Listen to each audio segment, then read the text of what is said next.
Hey everyone, welcome to Resonanz Spotlight with Vincent and Saâd.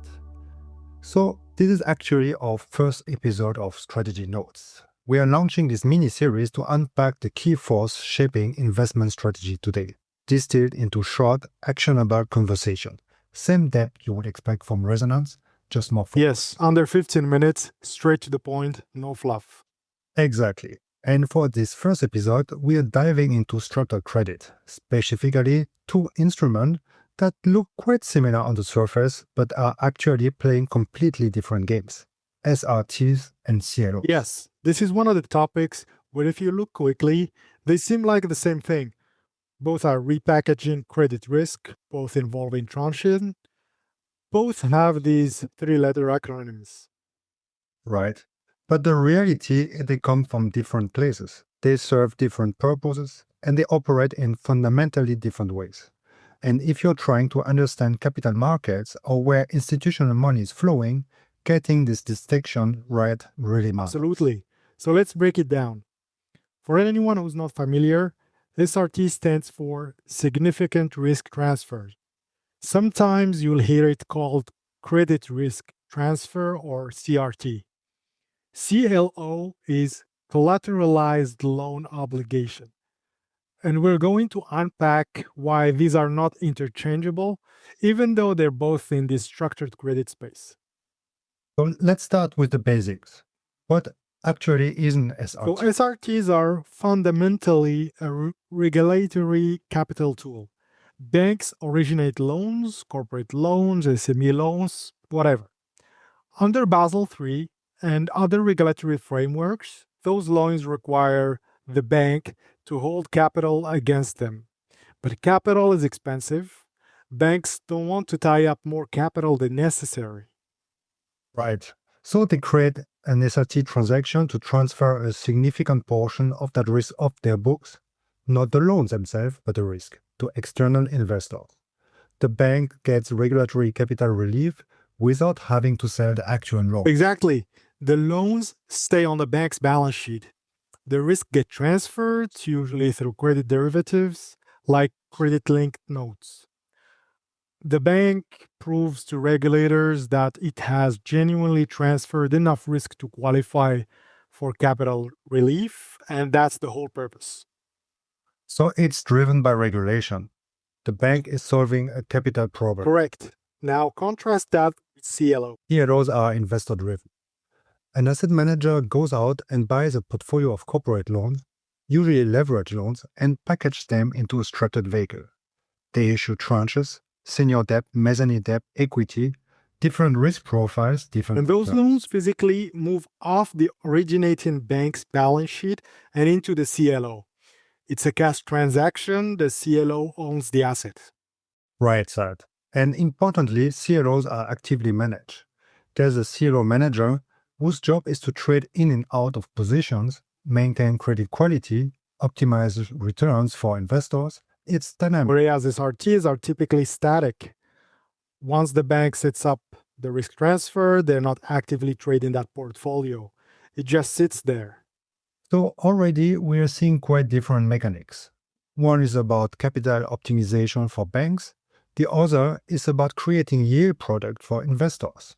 One is synthetic and passive. The other is cash-based and Exactly. And that leads to some other really important differences. Let's talk about regulatory complexity. Yes, this is where SRTs get complicated. Because the entire point is regulatory capital relief. The bank has to prove to regulators, whether that's the ECB, the Fed, the PIA in the UK, that they have genuinely transferred significant risk. That's not a simple approval Not at process. all. Each deal is bespoke. The documentation is intensive. The regulatory approval process varies by jurisdiction. It's complex, it's time-consuming, it's critical, because without regulatory sign-off, the whole deal doesn't work. CLOs, on the other hand, don't have that regulatory approval burden. They are dealing with rating agencies and legal structuring, which has its own complexity, but CLOs have become quite standardized at this point. The market knows how to structure that. There is a playbook for CLOs. With SRTs, every deal feels like you're building something from scratch. Let's talk about who is actually buying this instrument, because the investor profiles are quite different. Definitely. SRTs attract specialized credit investors, typically insurance companies and credit focused funds that are comfortable with bespoke structures and complex risk profiles. These are sophisticated players who understand synthetic risk transfer and are willing to work with less liquidity. CLOs have a much broader investor base. Insurance company and pension funds buy the senior tranches for safety and yield. Hedge funds and private debt investors buy the mezzanine and equity tranches for higher return. There's much more diversity in who is participating. And that broader investor base also means more liquidity. CLO tranches, especially the senior ones, trade with reasonable liquidity. There's a secondary market. Right. SRTs not so much. Because they are bespoke and bank specific, the secondary market is thin. If you buy into an SRT, you're most likely holding it. And I think this is where it all comes together. When you step back and look at SRTs versus CLOs, you realize they're solving fundamentally different problems. Right. SRT is a bank's tool. They're about managing regulatory capital efficiently. They're synthetic, passive, bespoke, and regulatory driven. CLOs are an investor's product. They're about creating diversified, yield-oriented structured credit exposure.